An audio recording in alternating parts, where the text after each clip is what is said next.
मैंने सुना है कि रात को 10 बजे के बाद आपकी वाइफ अपना फ़ोन अपने पास रख लेती हैं, आपका फ़ोन उनके पास। ये स्टेटमेंट मैं थोड़ी सी करेक्ट करना चाहूंगा मिलॉर्ड।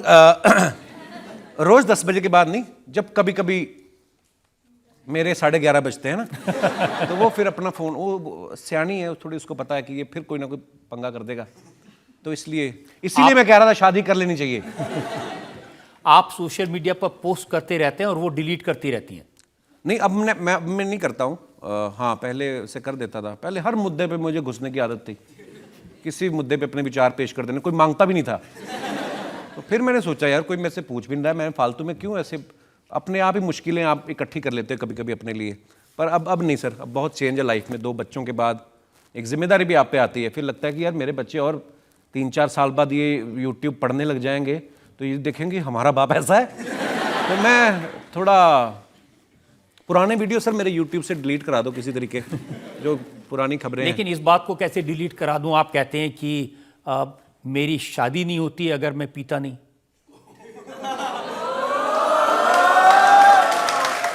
पर ये बात सच है कि हमेशा ही पी के काम खराब ही नहीं हुए, अच्छे भी हुए हैं।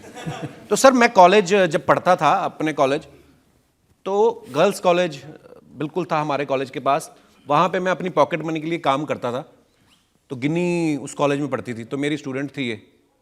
तो ये थी बीए फर्स्ट ईयर में, बीकॉम फर्स्ट ईयर में, और मेरी ग्रेजुएशन हो चुकी थी, मैं पीजी कर रहा था।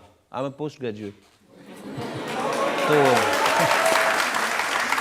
तो मैंने कहा जी, मैं अपनी प्रिंसिपल को बोला कि मुझे काम करने दें आप दूसरे गर्ल्स कॉलेज में, मैं प्ले करवाऊंगा जाके, तो मेरे को 4 पैसे मिलेंगे, तो मेरे को मतलब अच्छा लगता था अपने लिए अपनी पॉकेट मनी निकालना।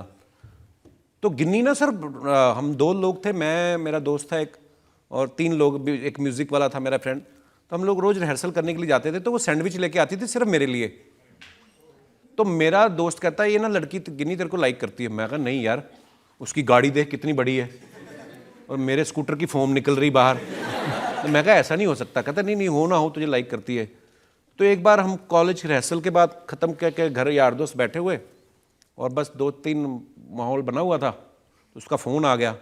तो मेरे में कभी हिम्मत नहीं हुई सर, मेरे एक रिकॉर्ड है, मैंने कभी आज तक किसी लड़की को प्रपोज ही नहीं किया। मेरी हिम्मत ही नहीं होती, टीवी पे मैं जो मर्जी करूं। पर उस पर ये कि थोड़ा आदमी शेर होता है ना, तो मैं कहा तुम कहीं मुझे पसंद तो नहीं करती? तो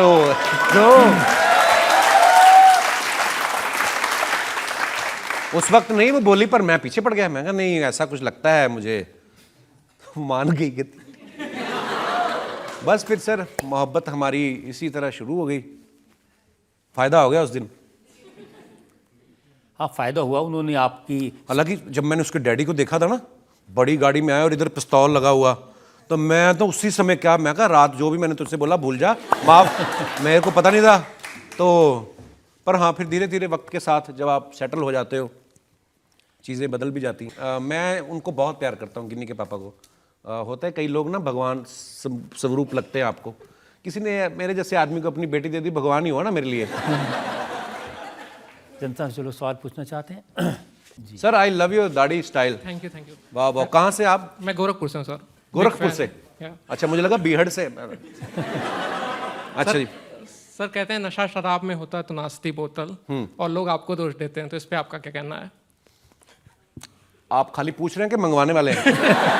नहीं, पूछ ही रहा हूँ सर। मुझे लगता है कि एक ना फेस होता है, जब हम कॉलेज में पढ़ रहे होते हैं, अपने दोस्तों के साथ होते हैं, हमें भले बुरे की कोई समझ ही नहीं होती एक्चुअली। वो इसीलिए तो कहते हैं ना हमारे बुजुर्ग कि ये उम्र का नशा होता है। तो दारू वारू का उसमें कोई कसूर नहीं होता, वो उम्र का नशा होता है।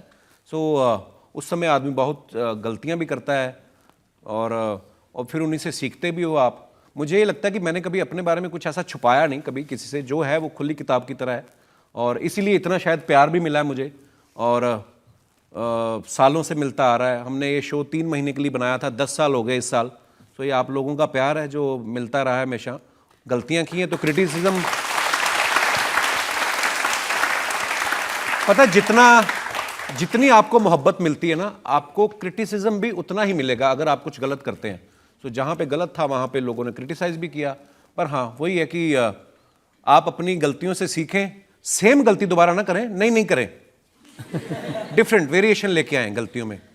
तो वो मुझे लगता है सर जब तक सांस चलती है वो गलतियां होती रहेंगी, अलग अलग होनी चाहिए लेकिन रिपीट नहीं होनी चाहिए। तो प्रायोरिटीज बदल गई हैं लाइफ में, अब थोड़ा फोकस है, थोड़ा डिसिप्लिन है लाइफ में। कपिल, ये बहुत अच्छी बात है कि आप एक ऐसे दौर में थे, आपने उसको बड़े स्पोर्टिंगली लिया, हंसे उसके ऊपर, अपना भी मजाक उड़ाया और अब आप ऐसी लाइफ पर आ गए, तो ये अच्छी बात है, इसको सब लोग अप्रिशिएट करेंगे। Thank you sir, thank you, शुक्रिया। कपिल, जब आप बाहर के मुल्कों में जाते हैं, कनाडा जाते हैं, अमेरिका जाते हैं, ऑस्ट्रेलिया जाते हैं, तो वहाँ आपको सब कुछ अच्छा अच्छा दिखने लगता है। वहाँ की जो बाई है वो भी खूबसूरत लगती है। सर मुझे ऐसा लगता है कि कभी भी हम बाहर जाएं या बाहर के लोग यहाँ पे आए, हमारे देश में बहुत सारी ऐसी चीज़ें हैं जो उनको हमसे सीखनी चाहिए। प्यार मोहब्बत से, जॉइंट फैमिली वाला कल्चर हमारे हिंदुस्तान में है, माँ बाप के पैर छूने का कल्चर हमारे हिंदुस्तान में है। बहुत सारी चीज़ें हैं जो दूसरे लोगों को हमसे सीखनी चाहिए। लेकिन अगर बाहर से हमें भी कोई अच्छी चीज़ मिले तो मुझे लगता है सीख लेनी चाहिए, है ना, उसमें कोई बुराई नहीं है, हम सब इंसान हैं।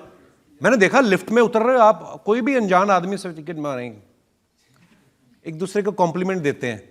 हमारे आप किसी लड़की को गुड मॉर्निंग बोल दो, कह रही अपनी बहन को बोल गुड मॉर्निंग। तो या तो मतलब कभी कभी लगता है ना कि उनको इंटेंशन पे शक हो जाता है ना हमारे लोगों की कि ये मेरे को इसने गुड मॉर्निंग क्यों बोला होगा। और वाकई अगर कोई अनजान आदमी किसी अनजान को गुड मॉर्निंग बोला ना, तीसरा आदमी दूर से खड़ा होगा, मतलब हमारे अपने ही जजमेंट में लगे होते हैं। वहां पे नहीं, मैंने देखा सर। जब विदेश जाते हो तो वहाँ क्यों कह रह जाते हैं? वहाँ आपको सफाई बहुत ज़्यादा दिखी? सफाई बिल्कुल होती है सर, और हमारे लोग इतने सारे तादाद में वहाँ पे रहते हैं, यहाँ से चाहे जो मर्जी करें, लेकिन बाहर जाके एकदम से डस्टबिन ऐसे करने लगते हैं। वहाँ पे मैंने देखा सर, वो कॉम्प्लीमेंट देने वाली चीज़ मेरे को बड़ी अच्छी लगती है।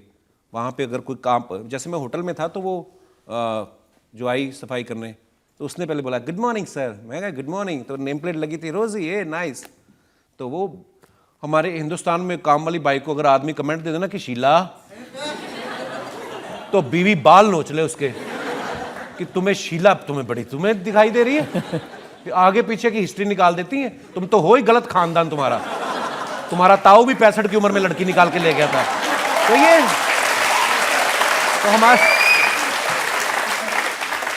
पर वहां पे हाँ कुछ चीजें अच्छी हैं। वहाँ की हर चीज़ आपको अच्छी लगने लगती है। आपने वैंकूवर में लोगों को बताया कि हमारे यहाँ ट्रैफिक कैसा होता है, वैंकूवर में कैसा ट्रैफिक होता है, कितने डिसिप्लिन से वो लोग रहते हैं, और हमारे यहाँ लोग अनुशासन में नहीं रहते। बिल्कुल, कभी कभी हम लोग सिग्नल तोड़ के निकल जाते हैं लोग, जो कि नहीं करना चाहिए। हुआ क्या सर, मैं वैंकूवर में ड्राइव कर रहा था तो मेरा दोस्त कहता आज बड़ा ट्रैफिक है, और ट्रैफिक पता कितना, ये मान लो मेरी गाड़ी का बोनट है, अगली गाड़ी वहां पे खड़ी है। मैं कहा इतना रास्ता है, बीच में रेलगाड़ी निकल सकती है, ये काहे का ट्रैफिक हुआ। ट्रैफिक होता है हमारे यहाँ पे, वहां पे ना एक रूल है सर, मतलब आप सब तो ट्रैवल करते रहते हैं, पता होगा कि आप अगर गाड़ी चला रहे हैं ना, तो जो आगे आपकी गाड़ी है उसका टायर आपको दिखना चाहिए। अगर आपको टायर नहीं दिख रहा है उसका, तो इसका मतलब आप गलत है, तो आप वापस उतना डिस्टेंस रखें। हमारे तो टायर छोड़ो, कभी कभी गाड़ी नहीं दिखती आगे कौन सी है ना, कभी कभी तो नीचे से आवाज आती है, सर जी मेरी मारुति आपके फॉर्च्यूनर के नीचे है। इतना मतलब वो एक डिस्टेंस रख के चलते हैं।